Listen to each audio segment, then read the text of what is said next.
Good day, everyone. Have you ever asked yourself about what makes you stressed? Do you ever feel like carrying a big thing behind your back? Like, not literally, but as you go on today's task, you just feel like not doing it, and it's like only 6 o'clock in the morning, but you're feeling tired already? Yes. Sometimes, as a student kasi, minsan wala nang pahinga because of lots of activities and their deadlines. Sometimes, people might have difficulties socializing because of that reasons. And sometimes, it might get worse. Totoo. Lahat naman siguro tayo naka-experience na nun. Pero ano ba talaga yun? There are so many words that can be associated with that feeling. Pero, it might be a general one that all of us experience. Maybe you, mga kapote, Ito ko po, baby. naranasan mo na siguro to. Hindi lang sa schools, but also sa family, friends, peers, and more. It's not just a usual feeling, but this burdens us until we lose feeling. Ang deep naman yan. Exactly. Hindi lang siya yung feeling na dapat nating ignore because it may lead to something worse. Kaya if you feel relatable to all of those points that we've mentioned, then you're on the right track. Feel free to stay, chill, relax, and comment your feelings about this topic. Hintayin ka namin ha. Wait, balik na tayo kasi remember one thing. Wala dapat related dito sa topic Of course it is. Ano ba sa tingin mong i-share ko? Love life siguro. Well, our topic for today could be also associated with that. It's something that can affect our relationship with someone. Kung paano tayo makipag-usap, yung emotions natin, and our behavior. It can also affect every factor in our life. Y'all might be wondering kung ano ba talaga yung tinutukoy namin dito. So we will not make you wait any longer. Our topic for today is all about stress that can not only affect you mentally but also physically. And remember that it's not something we should ignore from time to time because it will destroy you as a whole. Teka lang mga kapoding, ano ba ang stress para sa inyo? Kasi, yung iba, sinasabi nila na stress na sila, but hindi naman fit yung word na yan sa na-experience nila. Just to make it clear, what is stress for you? I think I can go first. Para sa akin, ito yung pag-feel mo na sobrang pagod ka na kahit hindi ka naman gumagawa ng tasks. Yeah, that happens with me all the time. What if stress na pala tayo? Like, maliban sa wala kang energy para gumalaw-galaw, may mga negative thoughts ka pa rin naiisip that ruins your mood. Kaya imbes makapag-isip ka ng ways and activities na need mong gawin to address the issue, hindi mo na magawa kasi you can concentrate at all. Hala, baka stress na rin pala ako, pero shy type siya. Pero yeah, I think that's one way to describe what is stress for you. I can also add some experiences of mine. For me, stress is when you give up easily on what you're doing. Like, dahil dun sa negativity na mention ni Kapolday Jillian, kinakonsume ka nun. Kaya without even trying, nasa isip mo na agad or nakafix na yung mindset 9-10. 9-10? Nag-feel ako. Like, mindset. Sige, go. Sama ba yun? Mindset natin na, hindi ko kaya yan. Masyadong mahirap eh. Hindi ko naman specialty yan. Yung parang wala na tayong confidence sa sarili natin. Dahil din sa paligid natin, sa mga tao na kausap natin, and more. Ang dami kasing factors and reasons na pwedeng mag-contribute kung bakit nasa-stress ang isang tao. But I think those are the main reasons. Tama. It's not easy to address this kind of issue, kaya it's important to recognize some signs para madali natin magawa ng solution together. All that you have said is what really stress is na mostly nangyayari sa ating mga teenagers. Yung puro negativity, that's why we can concentrate and think properly.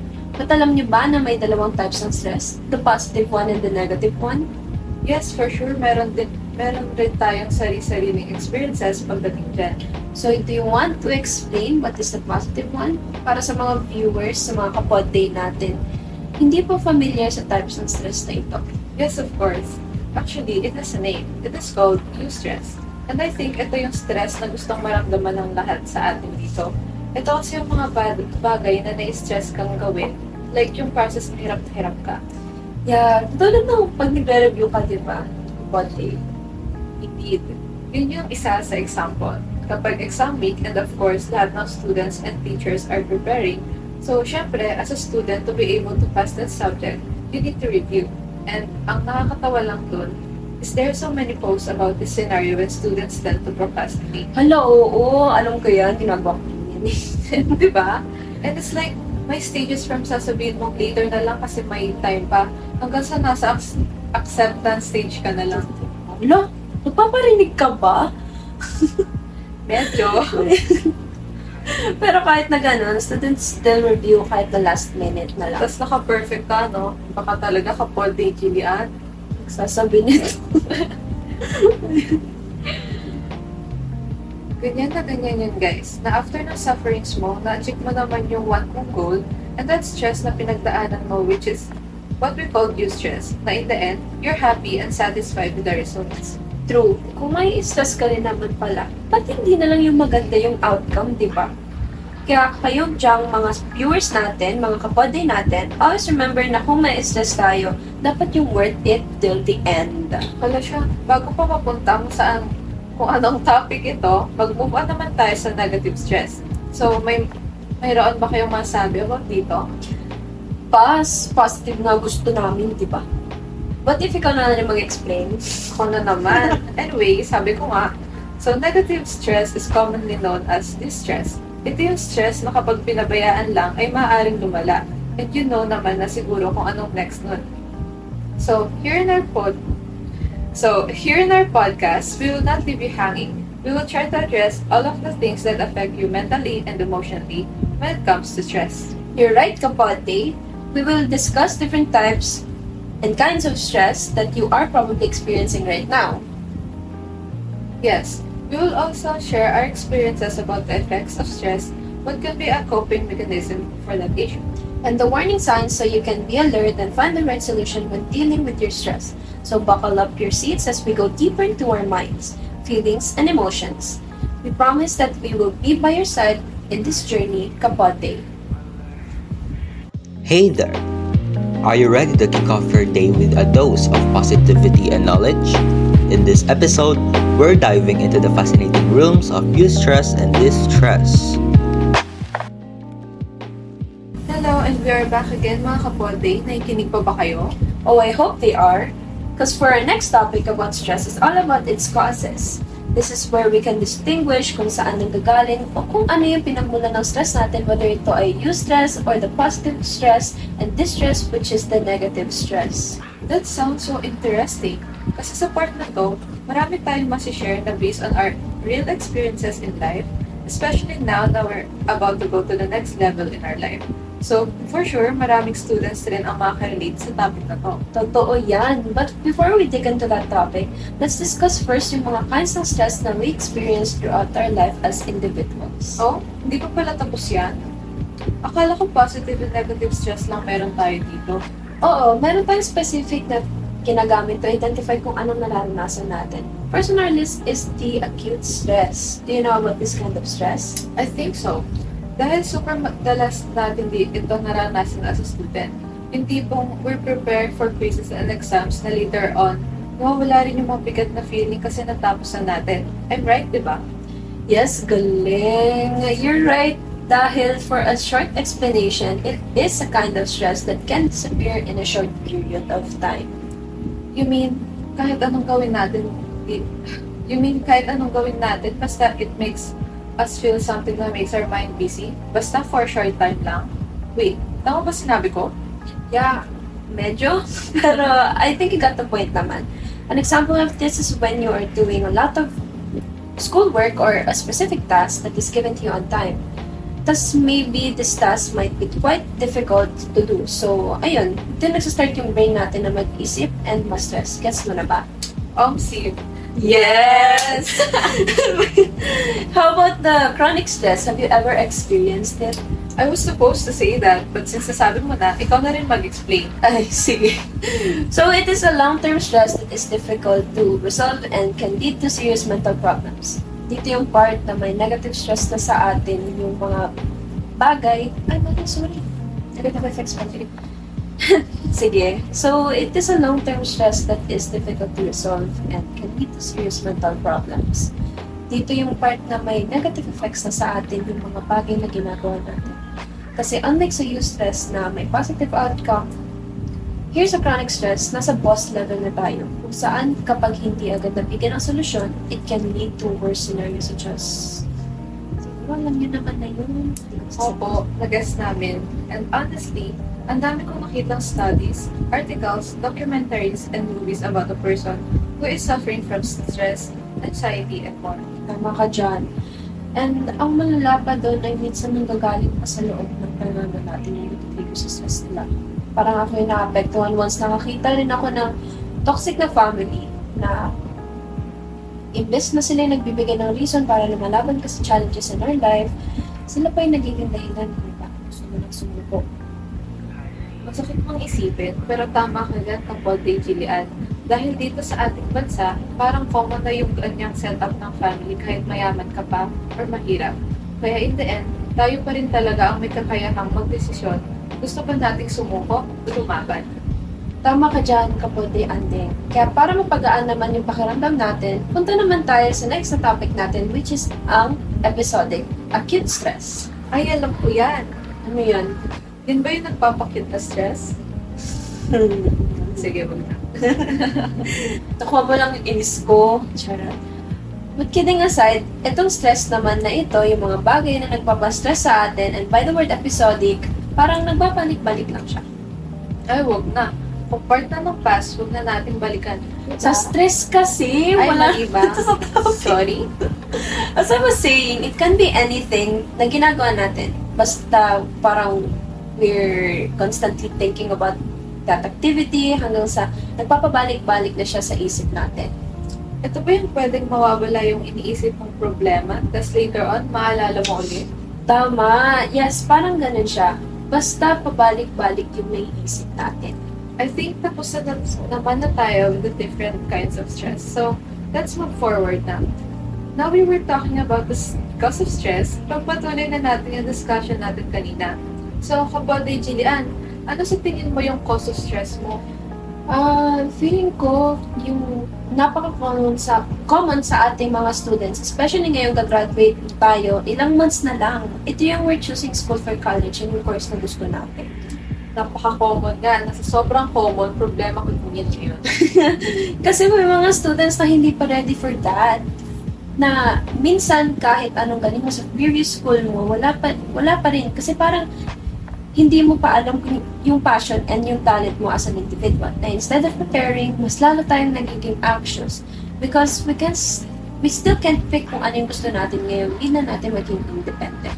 I feel you. Kasi kahit yung friend ko, nakilala ko, yan din yung problema niya. But, maliban dyan, dumadagdag pa yung family niya na mas lalong pinag-pressure siya sa kung anong dapat siya at kung anong dapat niya gawin sa future. To, having your parents concerned na sa magiging decision mo when choosing your college is a blessing. But, somewhere, alam mo yun, they're like, ginagawa nila yung ganun, like, we're suggesting just to compare you with others. Tapos, ang masaklap dun is you're trying your best to make them proud. But at the end, ang makikita lang nila is yung mga bagay na nabigo ka, kaya hindi ka nag-grow as a person. Parang wala silang pinibigay na, parang, oh my God, adoration ng ganun ng anak ko, ganun, achievement niya. Kasi ko compare ka pa yung Disney courage ka. It's hard to believe those things, pero I'm aware na maraming nakakaranas yan ngayon. Being with that kind of family is suffocating at hindi na rin siguro tayo magulat once na yung bata is nag-suffer sa depression because of that. Yes, so maliban sa cause na yun, meron ka pa bang nakikita or na-experience that affects your mental health kapag day and day? Yes, financial problem. Kasi ang dami kong nakitang articles about this and I have an idea with this topic as an ABM student. Yung tipong your freedom is limited because pinabudget nyo yung money. I mean, it is a good sign na binabudget nyo yun. Kaso may mga families rin na kasi super short sila sa money na yung mga child hindi na nakapag-aaral ng maayos. And of course, yung mga utang minsan ng family, no? Napakasakit nga naman sa ulo nun kapag ikaw yung nag-handle ng money tapos nakita mo na ang daming babayaran. Tama. At ano naman yung mga pangkaraniwang problem ng mga parents natin na halos araw-araw nag-iisip sila kung anong makakain mamaya, bukas, tapos sa isang araw. Kakasya ba yung pera ngayong buwan? Minsan, nakikita ko rin si mama ng ganun eh. Marami talagang cause ng stress. Iba-iba pa yan. Depende sa isang tao. Tama. Pero, isa rin na sigurado natin na yung maliliit na bagay na minsan nagsisimula sa acute stress lang, nagiging chronic, kasi marami ring tao yung kailangan nating tulong dito pero walang malapitan. Kaya mas lalong nag-grow yung depression nila kasi kinikip nila yan sa sarili nila. Ayun yun yung isa sa nakakatakot na bagay eh. Yung gusto at willing ka na ma-overcome yung isang sitwasyon and you just need a push and a bit of advice from others. But kahit yun, hindi rin nila magawa. Kaya minsan yung feeling ng iba, they were alone, so probably not documented. Yes, kaya dito sa aming podcast, susubukan namin malaman kung ano-ano pa ang mga bagay na pwedeng maging epekto ng stress natin, kung ano ang mga solusyon at iba pa. And always remember na hindi ka mag-isa dahil tutulungan ka namin malaman kung ano-ano ang mga bagay na nagko-contribute sa stress ng bawat isa. Kaya sa aming pagbabalik, we will discuss the effects of stress physically and mentally. Bye-bye! Hey there, listeners! Are you ready to embark on a journey of self-discovery and well-being? So, join us as we unravel the symphony of stress, exploring its physical and mental effects, sharing coping strategies, and recognizing those important warning signs. Hello, we're back! Pag-usapan na natin ang different kinds of effects ng stress, physically and mentally, iba't ibang coping mechanisms, and ang mga warning signs ng stress. Pero bago ang lahat, pag-usapan muna natin ang effects ng stress at bakit importante ito. So guys, balikan muna natin ang meaning ng stress para naman hindi masyadong maguluhan yung viewers natin, di ba? Kapag Jillian, ready ka nang sumagot eh. Well, syempre, nag-ready ako. Anyways, ang stress ay hindi lamang nagdudulot ng pagod sa isipan, kundi maaari rin itong makapagbigay ng masamang epekto sa ating katawan. Tama ka dyan. Maaaring makaranas tayo ng sakit sa ulo, namamalaging mga kalamnan, problema sa tiyan, at iba pa. To be honest, relate ako dyan sa sumasakit ang ulo pag stress. Actually, I believe na halos lahat naman tayo naka-experience na nun. Especially sa ating mga students na pag sobrang daming ginagawa sa school, pati sa bahay nawawalan ng time para makapag-relax. Totoo yan. Kaya importante rin talaga ang time management at pagkaroon ng time to rest our body and mind. Alam niyo ba na maaari rin tayong makadevelop ng habits kapag tayo ay stressed tulad ng overeating, smoking, pagkagat sa nails at marami pa? True. Ito kasi ang nagiging coping mechanism natin para matanggal yung stress na tinatawag nating unwind. Personally, pag super stressed na ako and burnout, tinadaan ko na lang sa tulog. Pero energized naman na ako pagkagising at nagagawa ko naman yung mga activities ko. Ako naman, pag stress, nagugutom. Feeling ko kaya ko... Ulit. Ako naman, pag stress, nagugutom. Feeling ko kaya ko kumain ng marami. Marami! At ang laki ng space ng stomach ko.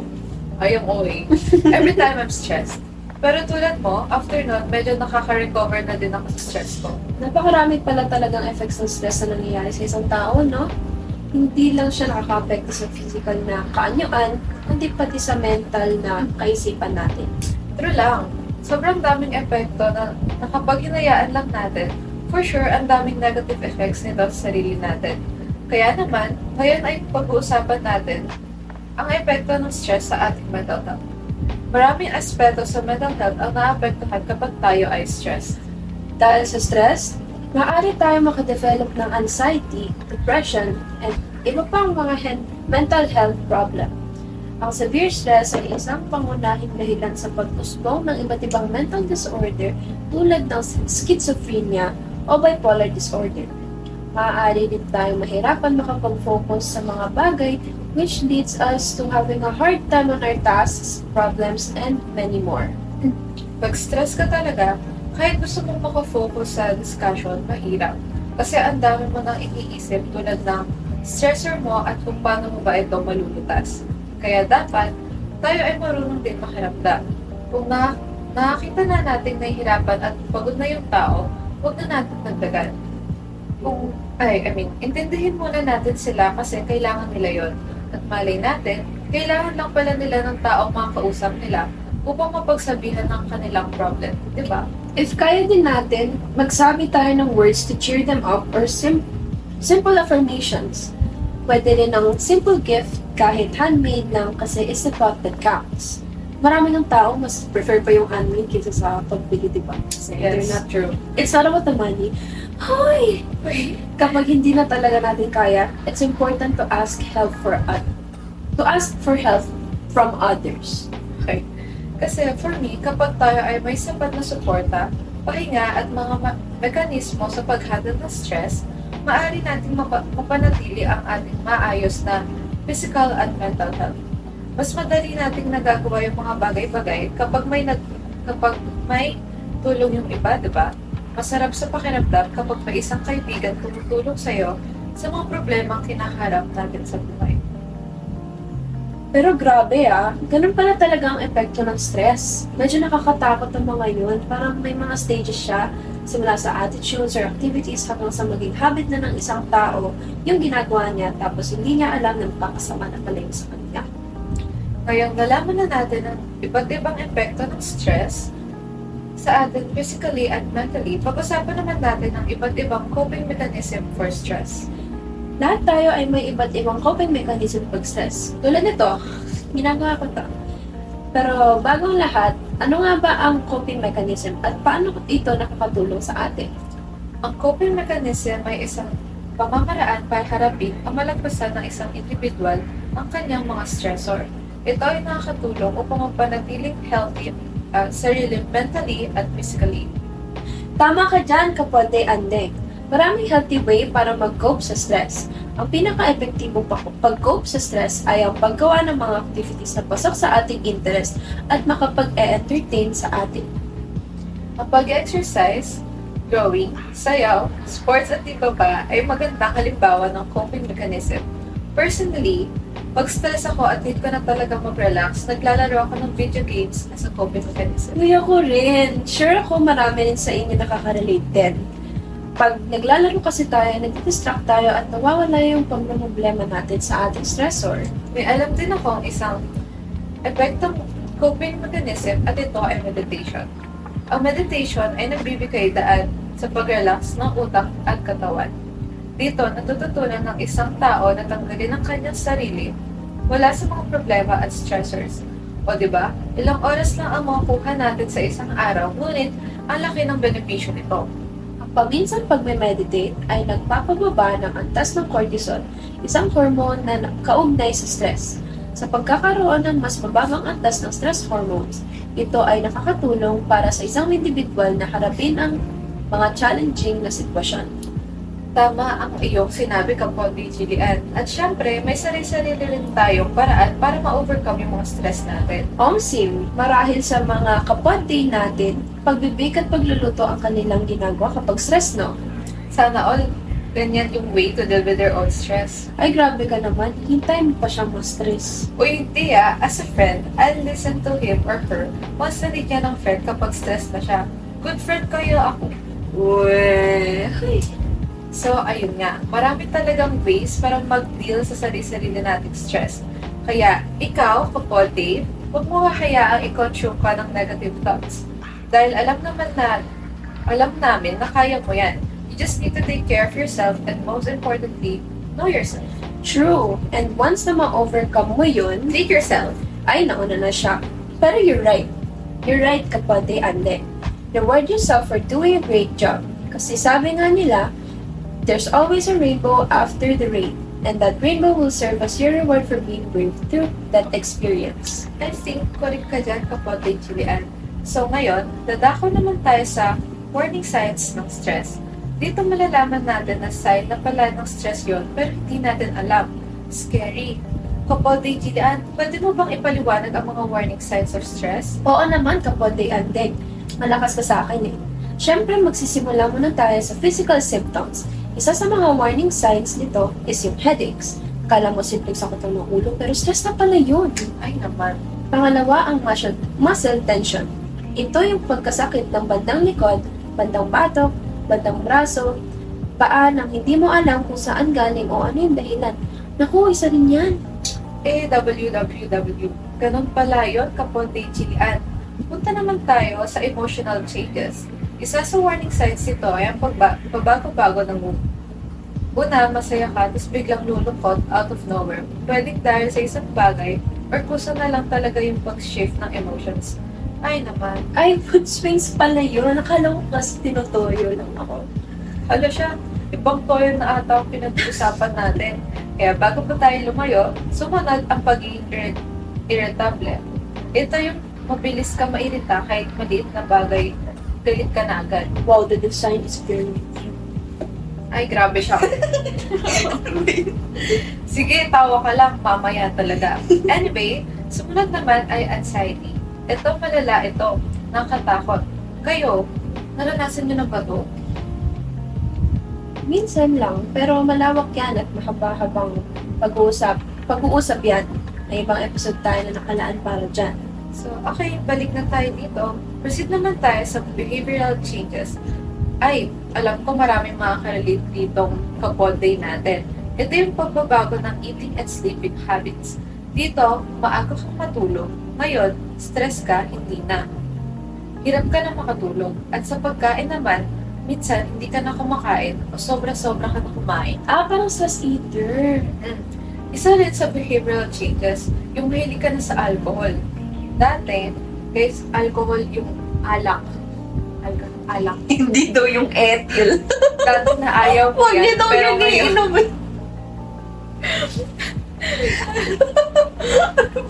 dati na ayaw mo yan, pero ngayon ginagawa mo ng tubig dahil sa stress. Very wrong.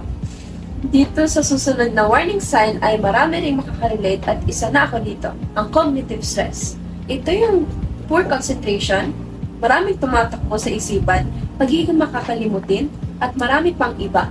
Para sa akin, mahirap labanan to kasi alam mo yung gusto mong gawin yung isang bagay pero hindi ka makapag-isip ng maayos kasi halong-halo yun na sa utak mo. Diba? Oo nga, ganyan din ako eh. Tsaka mabilis ako makalimot. Lalo na tuwing may nire-review ako, kahit like, memorize ko, hindi siya pumapasok sa utak ko. Ganto ka rin ba, GTR? Oo naman, mahirap nga kalabanin yan eh. Alam kong hindi lang tayo ang ganito, maging ang mga kapatid natin, ganito rin. At dito nagtatapos ang pag-uusap natin sa effects and warning signs ng stress. Kaya naman, huwag matakot magpaalam sa mga iniindang problema. Remember, you're not alone in this journey. Greetings, dear listeners, and welcome to a special interview session. Today, we have the pleasure of delving into a conversation that promises guidance. Our guest for today's interview is not only a captivating individual, but also a leader in her own right. Without further ado, here's Ma'am Caroline Santiago, the FE Roosevelt Rodriguez Guidance Counselor, to this special edition of interview series. Hi po ma'am, good morning po. My name is Dale and I'm the representative for our podcast po. Do you mind answering these questions po? Yeah, sure. The first question po is, how do you define stress? What is stress? Definition of stress. Ano nga bang stress? So, basically, lahat naman tayo we are experiencing different stresses no, in life. There are stress na can impact talaga yung ating personal well-being. Okay, so may mga positive stress if we are going to look at it in a positive way. May mga negative stress naman na talagang can really drag us down. Okay, so stress is part of life. Even at the early childhood development, talagang part na siya ng buhay natin na nai-stress tayo, di ba? Sa psychosocial development nga ng tao, according to Erik Erikson, yung the first period there is the trust versus mistrust. So, ano yung nangyayari sa trust versus mistrust? Yung bata, pagka hindi na-fulfill yung kanyang needs, nagkakaroon siya ng tinatawag na mistrust. Nawawalan siya ng tiwala sa mga taong nasa paligid niya. Kapag pinakalong siya ng hindi niya kilala, may iyak siya, no? Merong mistrust. Okay? Pero kapag yung mother na naka-attach lagi sa kanya, pinoprovide yung mga kailangan, mataas yung kanyang trust.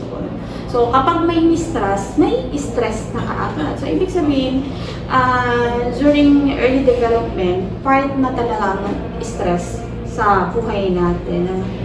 That is inevitable. Hindi may iwasan. Okay? Second question po is, can you share some common stressors for students based on your experience? Okay, so the common problem of our students here is related to academics. Yan, yung mga submission of academic requirements, deadline, no? Marami. Okay? So, yun yung kadalasang nagiging cause ng stress ng mga bata dito. Aside from that, syempre, we are social being, no? Kailangan ng friends, support, no, from other individuals, specifically from peers. So, nagkakaroon ng isang comparison or di naman kaya ay nagkakaroon ng problem with regards to relationship or di kaya peer pressure. So, yun yung kadalasang nararanasan ng mga bata dito. Kasi they want to be, to be part of a group, no? Siyempre, for you to be able to be part of a group, kailangan magkaroon ka ng personal adjustment. Yung iba nahihirapan pagdating sa mga personal adjustment. Okay? So, yun yung second na pinaka-common cause of stress ng student. The third one, personal. So, siyempre, iba-iba yung upbringing ng mga estudyante, ng bawat tao. So, yung iba, maganda yung kanilang perspective in life kasi na-feed sila ng magulang nila, ng mga magagandang life lesson. So, yung iba naman, nakulang ng love and care from the immediate family. Either mother, father, working abroad, nakatira sa kamag-anak, o di naman kaya mother lang nasa ibang bansa or di kaya hiwalay, di ba? Absentee parents ang tawag natin doon.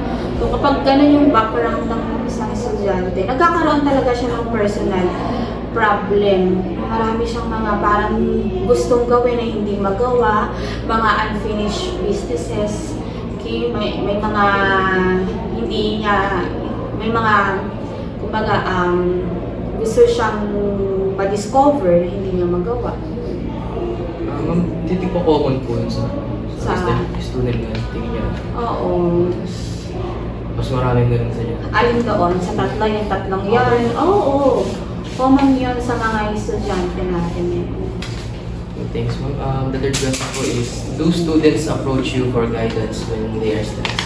Oo, may mga pumupunta dito. Lalo na halimbawa, hindi makapagsabit ng mga academic requirements na malapit dito. O di kaya naman may mga failing grades o di naman kaya may mga tawag dito, gustong i-clarify, karoon ng problem sa record or something. So marami yan dito. So kadalasan, syempre, gusto rin naman namin, kayo bilang estudyante, maging assertive kayo. Ibig sabihin, kapag may gusto kayong iparating sa management, sa teacher, sasabihin ninyo, ayaw naman namin na maging passive din naman kayo. Yung tanggap na lang kayo ng tanggap kung ano yung binibigay ng teacher sa inyo. So, kailangan matutunan din natin yun, yung pagiging assertive. Kasi, madadala natin yun after natin mag-aral dito eh. Magagamit natin yun after your school days, di ba? Pag nasa real world of work na kayo, gamit na gamit ang pagiging assertive. Fourth question is, how do you feel while advising a student who's suffering from stress? How do I feel? Nararamdaman ko. Kasi, as a guidance counselor, kailangan pataas ang iyong mental immunity. So, ibig sabihin, kung ano yung mga nararanasan ng mga students, yan, ng mga nakakausap na parents, ng mga teachers, hindi mo kailangan i-adapt, i-absorb yung mga bagay na yun. Kaya, we are trained to have high level of mental immunity. Hindi kami kagad na apektuhan. Meron kami tinatawag na boundaries, no? Yung may limitation kami. We feel the pain, pero we do not adapt the pain. Magkaiba kasi yun. Siyempre, as human being, di ba, nararamdaman mo yung nararamdaman ng kausap mo, pero hindi mo siya pwede i-absorb. Kasi may personal life din naman kami. May sarili din naman kami problema sa bahay, di ba? Fifth question, what advice do you usually tell when there's a burnout student that came up? Oo, anong advice pang pwede ibigay sa mga bata na halimbawa, ano na sila, burst out na sila, di ba? So, unang-una, you have to take a rest talaga. Report. You need to take a rest. Especially kapag na-experience nyo na itong acronym na to, tatandaan nyo itong 4 na acronym na to. Yung HALT na tinatawag, H-A-L-T. So, ano yung H? Pagka hungry ka, gutom ka. Ano yung A? Angry, galit ka. Ano yung L? Lonely, nalulungkot. And T, tired. Usually, kapag excessive na talagang stress mo, and then nararamdaman mo na yung parang lagi kang gutom, kahit anong kainin mo, hindi ka na kakaroon ng fulfillment. Madalas kang nagagalit, kahit naman wala namang ginagawa sa iyo yung classmate mo, kapatid mo, magulang mo, lagi kang galit. No, madalas kang malungkot, nagkukulong ka sa kwarto, nagkakaroon ka ng social withdrawal, and parang lagi kang pagod, ayaw mo na lumabas ng bahay. So kapag meron ka na nung 4 na yun, ibig sabihin excessive na yung stress na nararamdaman mo. So anong dapat gawin? Kailangan ma-address mo yung concern mo. So sinong mas nakakakilala sa sarili mo, kundi ikaw lang din. So ikaw din yung makakapag-provide ng strategies on how to manage your own stresses. So there are different ways to manage your stress. Ano yun? So may mga coping strategies and mechanisms na pwedeng gawin. Pwede kang mag-exercise, pwede kang sumayaw, mag-zumba, pwede kang mag-yoga, manood ng sine, art therapy. So maraming mga therapies na pwede mag-malling, pumunta sa nature. Yan, so yan, pwede mong gawin, kumain ng healthy food na fruits, vegetables, okay? So, magkaroon ng productive activity. So, yun yung mga pwede mong gawin. And, you need to ask for help and support, no? Kasi, hindi naman natin kayang gawin lahat ng bagay ng tayo lang. Kailangan natin ng tulong ng ibang tao. So, sino yung pwede natin hingian ng tulong? So, pwede tayong humingi ng tulong sa classmates natin na tingin natin, matutulungan talaga tayo, no?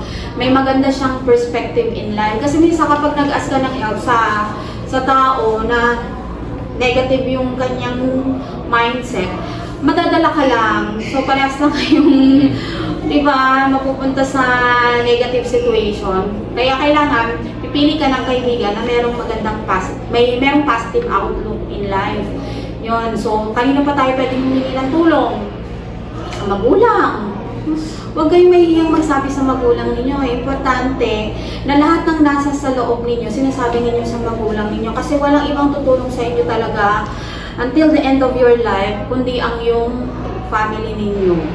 Yan, pwede rin kayo nag-ask ng help sa teachers or sa akin as your guidance counselor, no? Or kapag talagang hindi na ma-manage yung stress, tapos may mga negative impact na talaga sa'yo, or meron ka ng mga problem talaga, especially talagang may social withdrawal na, iyak ka na ng iyak, pwede nang pumunta sa psychological problem, yung stress, kasi pwede nung mauwi yung stress, pwedeng magkaroon ng psychological disorder pagka-excessive na yung stress natin. Kapag ang stress naranasan natin ng more than 6 months, yung kapag pinag-aralan natin yan sa DSM-5, yung Diagnostic Statistical Manual ng Psychology, yun, pwede na siyang magkaroon ng psychological disorder. So, pwede tayo mag-ask ng help from professional, psychologist, psychiatrist, guidance counselor, para magbigyan kayo ng assessment and guidance. So,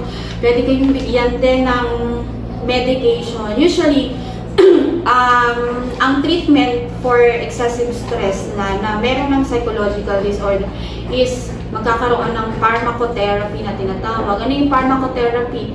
Umiinom na ng gamot. May mga gamot na pwedeng i-take. Halimbawa, Ativan, 2 mg. Yun yung para sa anti-anxiety. And maraming pa. So, with that, Meron ding tinatawag na psychotherapy, psychological debriefing activity, cognitive behavioral therapy. Marami yon. Okay, maraming mga therapeutic activity na pwedeng i-administer sa'yo. Okay, so kailangan lang proper yung guidelines procedure na ginawa. Kasi una, magtitake ka muna ng assessment. Kailangan ma-assess ka. Hindi pwedeng mag-self-diagnose tayo, ha? Bawal yun. Kasi yung iba nagkakaroon ng, minsan na-overuse na yun. Halimbawa, depressed ako. Na-overuse yung term na yun. Mali yun. Kasi ang depression, ang nagbibigay lang ng diagnosis nun ay yung mga expert psychiatrist. Okay? So, yun yung mga pwede natin gawin. Hindi naman kayo nag-iisa. Lahat naman tayo nakakaranas talaga ng stress. No, kailangan humingi lang talaga tayo ng tulong from other individual. So, yun. Ano pa? May follow-up question pa? Yes. Meron pa pala. Do you believe that the students who are going to stressful situations has the potential to foster personal growth? Ano? Do you believe that? Do you believe that the students who are going to stressful situations has the potential to foster personal growth? Oo naman. So, in every stressful situation, we learn something. And learning something is already part of growing up. And yun nga, natututo tayo, nag-grow tayo, nagmamature tayo. Okay, so nagpe-progress din yung ating personality. Ano pa? 7 question. Can you share Ilang some tanong yan? 10 questions? So, yes, sabi pa lang. Can you share some examples on how students cope or mitigate stress? Kasi if we are going to, sabi mitigate, di ba pag sinabi natin mitigate, tatanggalin talaga yun. Hindi naman kagad patatanggalin yung stress. Paano kung ang source ng stress mo is, halimbawa, yung family mo? Di ba may mga ganun situation, instances. Hindi mo naman pwede i-mitigate yung family mo, tanggalin mo yung family mo sa buhay mo para mawala yung stress mo. Ang pinakaano talaga dyan is, dapat meron kang self-awareness, self-understanding, no? Alam mo, i-gauge yung sarili mo kung nasa ang level of stress ka na. And then, alam mo yung mga ways how to cope with the stresses, no? Yung mga stressors kasi nasa paligid lang yan. Minsan, lumabas ka lang din sa gate, may stress ka na kagad sa tricycle, alam mo, na may nadaanan may stupid, may lumang nakaputikan ka, di ba nakaka-stress din yung simple things. Kaya nga part na talaga siya ng life natin, hindi natin maiiwasan. Pero, hindi natin makakontrol. Pero we can control our own self, di ba? Our emotions. So, kapag nasa stressful situation ka, instead na magalit ka, syempre, tignan mo na lang yung positive side natin. Di ba? Ganun lang ang gagawin. Always look to the positive side of every situation. 8 question. Dalawa na lang! From your observation, does stress have a huge impact on the daily performance of the students? Oo.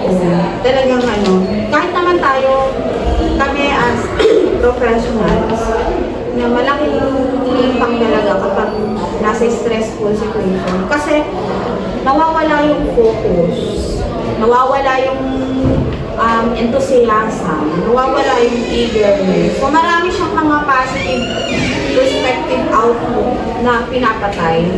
Okay?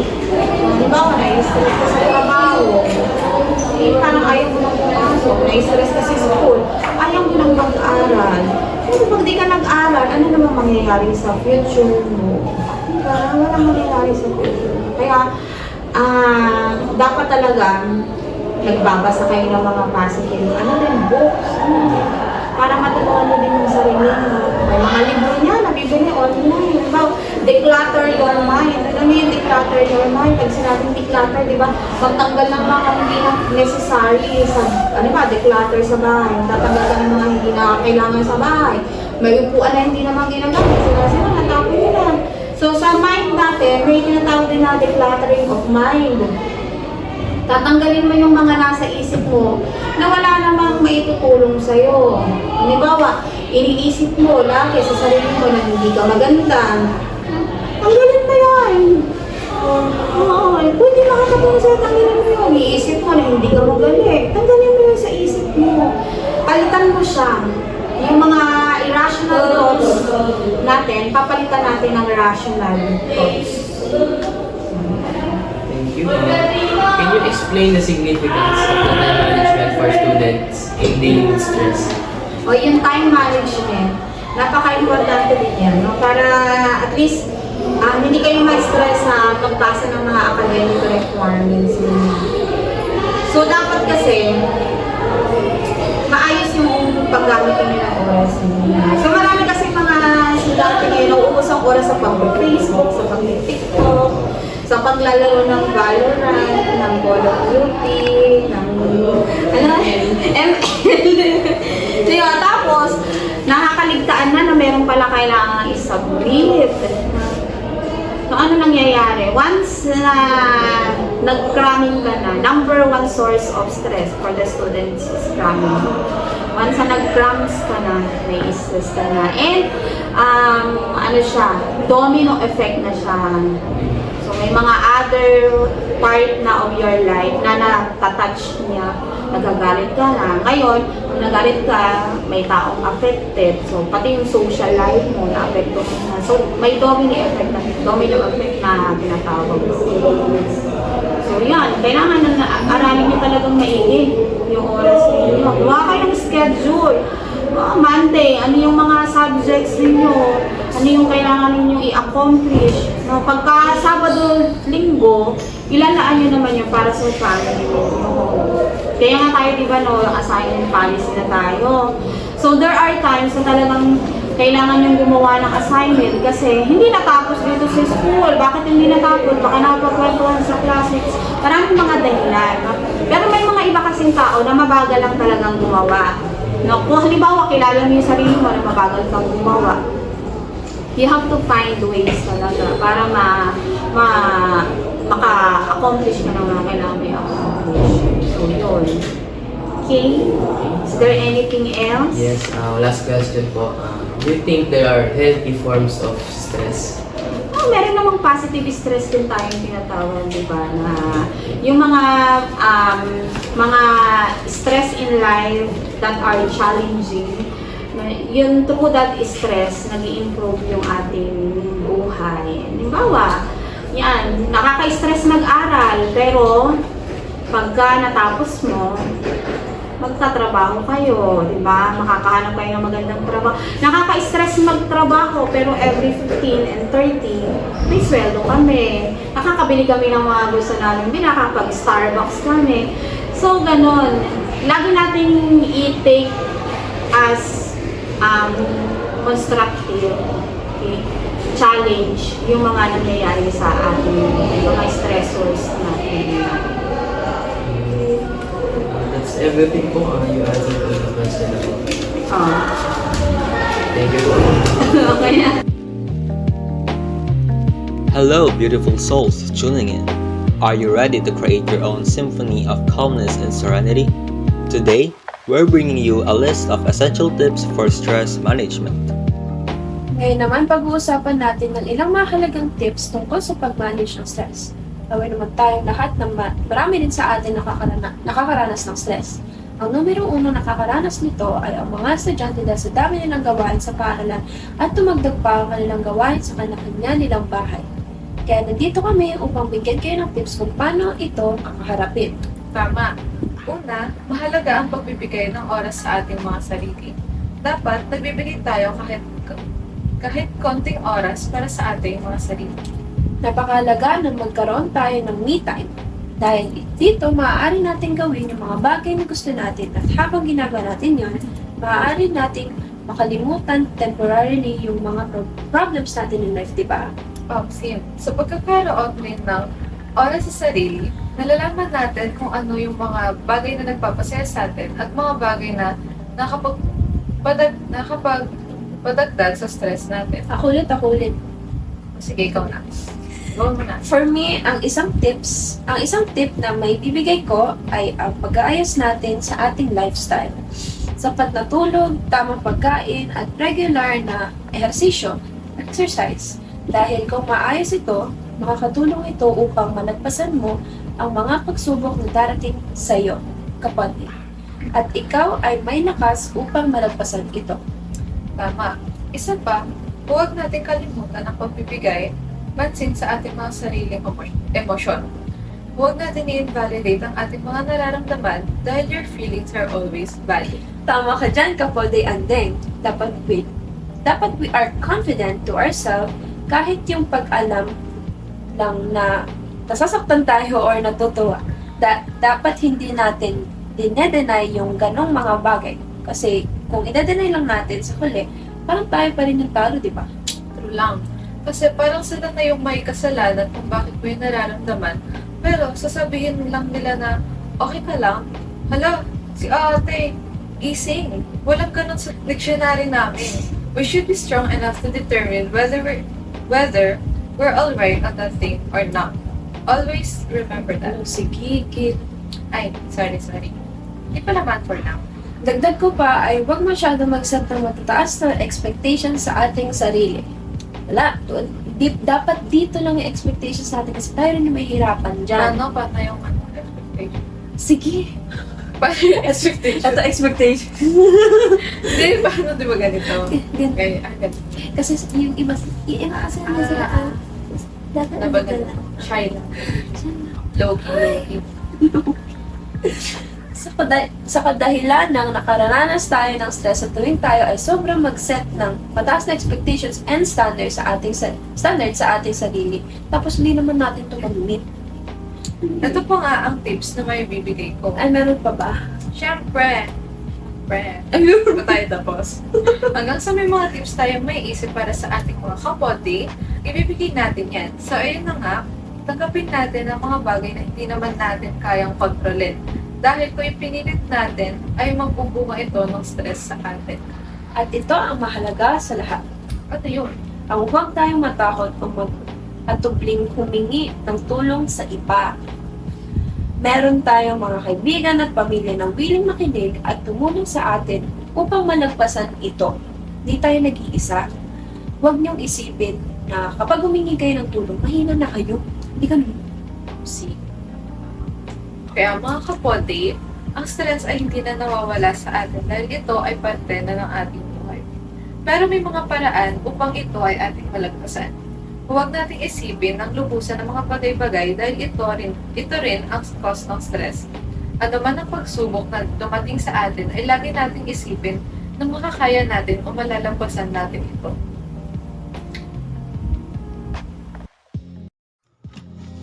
Hey, are you still there? Well, you're in for a treat because today we're spotlighting a crucial topic. It is about identifying triggers of stress for a balanced existence. Kumusta kayo mga kapatid? Okay pa ba kayong lahat? Today, we're diving deep into the topic na sobrang relevant sa ating lahat, ang stress! Pero bago tayo magsimula, I want to remind everyone to engage with us through the comment section. Feel free to share your thoughts, experiences, or kung may mga tips kayo on how to deal with stress. Tara, magtulungan tayo! Tama yan. And speaking of stress, let's play a quick game. Ito ang stress o meter. On a scale of 1 to 10, gaano kayo ka-stress ngayon? Comment your number below and let's see kung sino ang nakaka-relate sa isa't isa. While waiting for your responses, let's talk about stress triggers. Anong mga bagay or situations ang nagpapakilos sa inyong stressometer? Share nyo din sa comments. Who knows, baka may makatulong sa inyo dito. Mga kapode, don't forget to hit the like button kung nakarelate kayo sa mga pinag-uusapan namin. And if you find something helpful, feel free to tag your friends para sabay-sabay nating malaman kung paano masusolusyonan ang mga stressors natin. Nakaka-relief naman yung game na yan kapag they andeng. Sinabi mo pa. Stress Busters! Okay, let's move on to our next segment. Stress Busters. Anong mga activities ang ginagawa nyo para ma-relieve ang stress nyo? Share nyo yan and let's create a stress-busting community. Exactly. And habang nag-share kayo, pag-usapan naman natin yung mga stressors nyo. Game ba kayo? Tara, sino papalaro? Oo. Nagawa na ako all day, Jillian. Sige. Go na go ka na eh. Sige. One of my stressor is yung ACADS talaga ng blue. Karamihan talaga sa atin, no? Ikaw, kapatid, ante. Sa akin, financial problem talaga. Nanong sa pera eh. Hirap nga naman mag-avail ng mga kailangan mo once na hindi sapat yung money na pambili. Oo, relate na relate ako dyan. At alam ko marami ring makaka-relate sa ating mga kapatid. Hello sa inyo dyan. Naging problema niyo rin ba ang ACADS sa financial problem? For sure, yes. Dahil ito yung pinaka-common na issue at problem ng mga students kagaya namin. AWWW. May pit na yakap sa'yo, kapatid, Jillian. Maraming salamat sa inyo at nag-share kayo ng mga stressors nyo at salamat din sa lahat ng nag-share na viewers. Remember, we're all in this together. Let's continue supporting each other kung gusto nyo ng more content like this. Let us know. Magkikita-kit tayo sa susunod na episode. Thank you and take care, everyone. Thank you! As we wrap up this episode, let's keep in mind that recognizing our stress triggers isn't literally about confronting challenges, but rather seizing them as opportunities for personal growth. Throughout our conversation, we've exchanged valuable insights and got into effective strategies. Mga kapatid, alam natin na ang stress ay normal sa ating buhay. Pero importante na maunawaan natin kung paano ito mamamanage. Minsan talaga, parang nakakalimutan natin kung paano kahalaga ang ating kalusugan sa gitna ng araw-araw na laban. Tama, kaya nabanggit namin kanina kung ano ang ibang definitions ng stress based sa mga experience namin. Oo nga, hindi naging madali yung pagsishare sa iba. Oo nga, hindi naging madali yung pagsishare sa iba ng mga napagdaanan natin. Pero masasabi ko na masarap sa pakiramdam na may pinagsabihan tayo ng ibang problema natin, di ba? Para hindi natin kinikimkim sa sarili lang natin. Tama. Kaya naman isa rin yun sa naging coping mechanism natin. Yung mayroon tayong mapagsasabihan ng rants natin, yung mga nangyayari sa araw natin. Hindi lamang yan. Dahil napag-usapan na rin natin kanina ng halaga ang pagkilala sa mga signs ng stress tulad ng sakit sa katawan, pagbabago sa ugali at sa ating pag-iisip dahil tiyak na mayroon itong effect sa ating mental and physical health, positive man or negative. Hindi lang ito simpleng emosyonal na pagod, may epekto rin ito sa ating physical na kalusugan. Kaya't mahalaga ang pagtutok sa self-care. Kaya't huwag na natin baliwalain ang ating kalusugan, lalo na ang mental health. Na-mention din namin kanina ang iba't ibang mga paraan para maibsan ang stress. Tama ka dyan, kapatid Jillian. Maaring pwede natin gugulin ang ating oras sa paggawa ng iba't iba nating hobbies para hindi tayo patuloy na nag-iisip. Sim, yun din kasi yung isa sa dahilan kung bakit nasa-stress ang isang tao. Kakaisip natin, puro negativity na lang yung thoughts and actions natin. Which is masama rin sa kalusugan natin, di ba? Pero hindi lang yan. Makatulong rin yung time management sa atin. Tama. Kapag marunong tayong mag-manage ng time, hindi lang tayo mag-focus sa ibang bagay. Kumbaga, pwede tayong mag-pause kapag pagod na tayo. Oh, narinig niyo yan ha? Once na nag-drain na kayo or parang exhausted na, take time to relax. Hindi yung patuloy lang natin gagawin kahit napagod na tayo. Hindi tayo robots. Sim, kung ang naiisip nyo is about love life, then we will tell you na pwede nyo rin naman itong gawin. Kasi once na hindi na puro kiligin nararamdaman nyo at palagi na lang kayo na-detain sa isa't isa, then we think that you need to pause or even leave that person para lang sa sarili natin, para din sa kanya. Oh, ba't parang may pinagugutan ka? Hoy! Huwag ka dyan, ikaw yung medyo. Ay, sorry. Hoy! Wala, exposure! Tama si kapatid Jillian. Ignore nyo na lang yung ex. Sorry. Pero tandaan din natin na pwede rin itong ma-apply sa friends natin, sa family, and more. Basta toxic, iwanan natin, okay? Hala, may pinalirin ka na ata siya. Wala. Pero, bago pa yung topic na yan, wag rin natin kalimutan ang pag-aalaga natin sa sarili natin. Pwede tayong mag-exercise, mag-meditate, o kaya magkaroon ng oras para sa sarili. Importante rin ang pakikipag-ugnayan sa iba para sa suporta, lalo na kapag may roon tayong pinagdadaanan, di ba? Sim, huwag natin kalimutan na merong mga tao na handang tumulong at makinig sa atin. Dapat rin, nabigyan natin pansin ang ating sariling emosyon. Huwag natin i-invalidate ang ating nararamdaman. Kung aware tayong ito yung nararamdaman natin, don't deny. Instead, try to learn ourselves kasi at the end of the day, yung sarili lang natin ang maaasahan natin. Yung mga people sa paligid, they will serve as a guide para sa mga times na need natin mag-make ng decisions. Tama, our feelings are always valid. At isa pa, huwag nating isipin palagi ang sasabihin ng ibang tao dahil isa rin ito sa nagbibigay ng stress sa atin. True, kapag lagi mong iniisip ang opinion ng ibang tao, mas lalo ka lang may stress. Kaya, just focus on yourself. Mag-search ka ng mga bagay na interested ka, work on yourself instead of worrying to others. Slay! If you learn to love yourself, then it will be a way para ma-boost yung confidence natin which can affect our mental health positively. Pwedeng hindi na nating pansinin yung ibang mga peeps sa paligid when we achieve this. Nandaya mo ng tama, kapwede Jillian. Pero totoo nga yun. At tingin ko na marami sa mga nakikinig ngayon yung ganyan. Yung lagi nilang iniisip kung ano yung sasabihin ng ibang tao sa kanila. Kaya ang ending, nawawalan sila ng gana gawin ang bagay dahil iniisip nilang sasabihin ng iba. Totoo yan! Kaya sana, matutunan natin na hindi tayo nakadepende sa kung ano man ang nais nilang sabihin. Do what you want, mga kapatid, dahil madapat tayo sa opinion nilang hindi maganda. Sim. Sa kabilang banda, na-mention din kanina ng aming guest ang kanyang karanasan at mga advice na isinare niya sa atin. Kaya hanga ako sa kanya eh. Kasi for sure, marami na sigurong lumapit para humingi ng tulong about sa mga challenges na kinakaharap nila. At bilang isang individual, for sure, nararanasan niya rin yung mga yun. Oo nga eh, ang galing lang nung nakakapagbigay pa siya ng mga advice sa taong need talaga ng tulong when it comes to dealing with our stress. Kaya mula sa amin, saludo po kami sa inyo dahil sa mga bagay na inaiambag nyo sa ating kapwa. Tama. Marahil kung wala kayo, mawawalan ng kaibigan at walang lakas ng loob ang ibang students, ang mga magulang na kailangan ng tulong sa usaping ito. Pero wait lang ha, dahil hindi pa kami nagtatapos. Dahil sa ilang saglit lamang ay tutungo naman tayo sa panibagong part ng ating podcast. Ito na ba yung part kung saan magbibigay na tayo ng iba't ibang sites sa kanila? Tama. Sa aming pagbabalik ay ipapakilala namin sa inyo ang iba't ibang libro, sites, at ang mga taong pwede ninyong kausapin patungkol sa topic na ito. Alam kong excited na kayo mga kapodde, kaya hindi na namin ito patatagalin.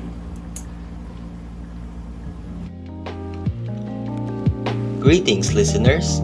As we continue our journey into a world of knowledge, we want to take a moment to highlight the resources that have been ready for the insights of today's episode.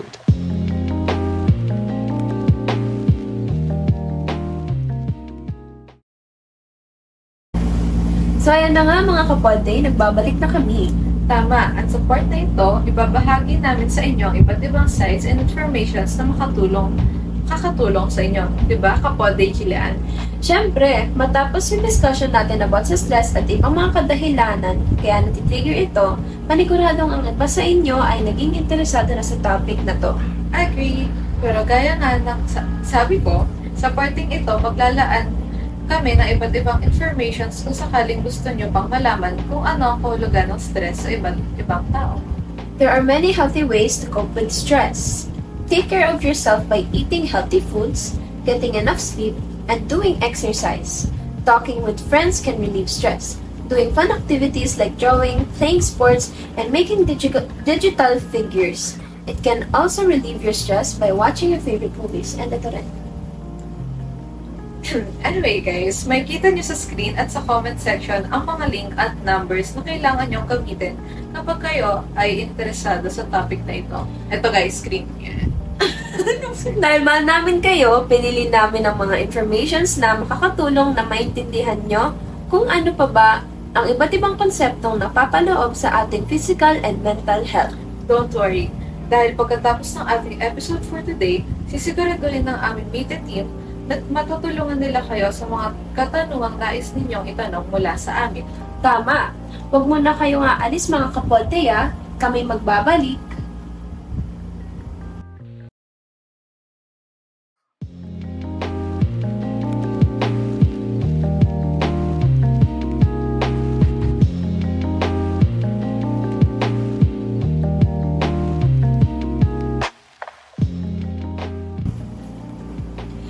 Ayan na nga mga kapodde, natapos na natin lahat ng mga topic natin about sa stress. Kaya nga napakasarap sa feeling na malabas natin yung sarili nating opinion sa usapang ito.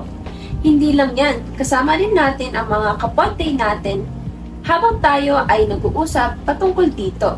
At talagang masarap sa pakiramdam na hindi lang natin natulungan yung isa't isa, kundi nakapagbigay rin tayo ng iba't ibang impormasyon para sa kanila.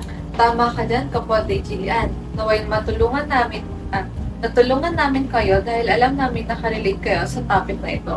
And always remember that stress is a normal thing for us young adults and teenagers. Pero dapat aware din tayo na kapag napasobra na, it can cause something worse kapag pinabayaan lang natin. Tama ka dyan, kapatid Jillian. Lagi nating tatandaan na it's a must to talk with anyone and to seek help kapag alam nating sobra na yung nararamdaman natin. Kaya if you think na you can handle or overcome this problem, take a break because we deserve to take time out in our life. And if you feel na you're going to cry, let it out. Because for sure, gagaan pakiramdam. Sorry. Hindi pala kayo iiyak. Because for sure, gagaan ang pakiramdam ng kung sino man kapag nalabas niya lahat ng emosyon niya na matagal niya nang kinikip sa sarili niya. Crying is not a weakness. Because crying is a natural painkiller that the body releases when under stress. So when we cry from physical or mental anguish, our body is trying to dull our pain. Yeah, don't be afraid to release our emotions anymore because it can help us mentally and physically. So before we end our discussion, we encourage you to comment your feelings about this topic. We will wait for your responses, but while we wait, we will give you some additional tips that might help everyone to overcome this problem and to be more aware of this issue.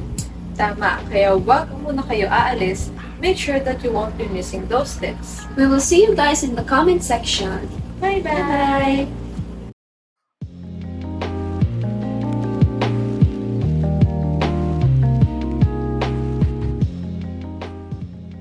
Before we wrap everything up, here are some additional tips para sa inyo. It's important for us to establish healthy habits, tulad ng pagkakaroon ng healthy diet, meditation, pagtulog ng tama, o kaya naman ay pag-exercise regularly. Tandaan, ang healthy body ay nagsusupport sa isang healthy na mind. Agreed. Isa rin sa tip na gusto kong idagdag is to learn to say no. It's okay to say no, lalo na kapag alam mong hindi mo na kaya talaga. Dapat matuto tayong mag-set ng boundaries para ma-maintain natin ang mental health natin and to have balance. Mahirap nga naman talagang tumanggi kasi minsan nakakahiya o gusto mong tumulong. Pero kapag kasi oo tayo ng oo sa mga tao, masasanay sila at maaaring i-take advantage at granted nila tayo kapag hindi tayo nag-set ng ating boundaries. Napaka-importante din na matuto tayong i-manage at i-handle ang ating emotions. Pag naka-face tayo ng challenging problem, try natin huwag muna magalit o frustrate at think clearly muna. Oo nga, madalas kasi sa atin nauuna mag-react bago mag-isip. Parang ako. Hoy! At kapag pinairal natin ang negative emotions, maaaring mas mahihirapan lang tayo at makasakit pa ng iba sa ating masasabi. And there you have it. Dito na nagtatapos ang practical tips to manage stress. Palagi nating isa-isip na sa lahat ng bagay na hihirapan tayo ay hindi tayo nag-iisa. Palagi natin na malalagpasan ang mga pagsubok na ating kinaharap kapag may tiwala tayo sa ating sarili. Thank you for joining us on our pod day. We hope na marami kayo natutunan. My name is Kapodde Jillian. At ako naman si Kapodde Anteng. Take care of yourselves and until next time. Bye-bye!